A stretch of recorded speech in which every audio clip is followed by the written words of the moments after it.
So I want to talk about factor investing, but before we do that, I want to make sure we're on the same page in terms of cross-sectional comparisons and time series comparisons. All right, so what is cross-sectional data? Now, typically, we're going to look at the same time, so 12/31 of last year for everybody, or we're going to look at current information for everybody.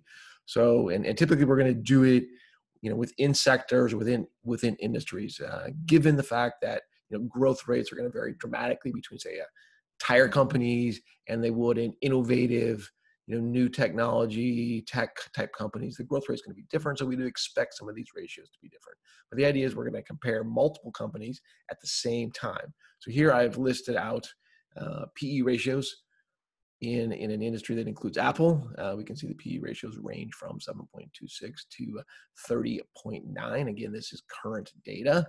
Now, as I've mentioned before, PE ratios suck, so we're going to just ignore that and go straight to and turn this around to EP ratios. If you haven't seen my other videos on the PE ratio and why it sucks, please check those out. There's 3 videos of that right now. Potentially there's going to be more. Anyway, we can see here in a much more comparable way, we can see that the earnings to price ratios vary from 3.32% to 13.78%. We can compare those linearly.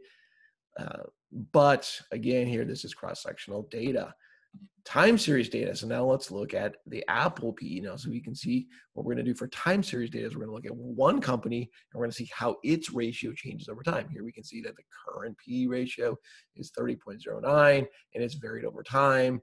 In a couple of years ago, it was down to 12.92.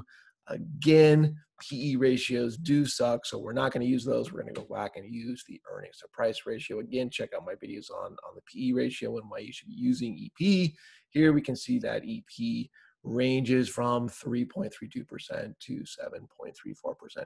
Again, but the idea here is we're comparing one company over its lifetime to see how it has changed over time. Now, of course, the big question is, which is better?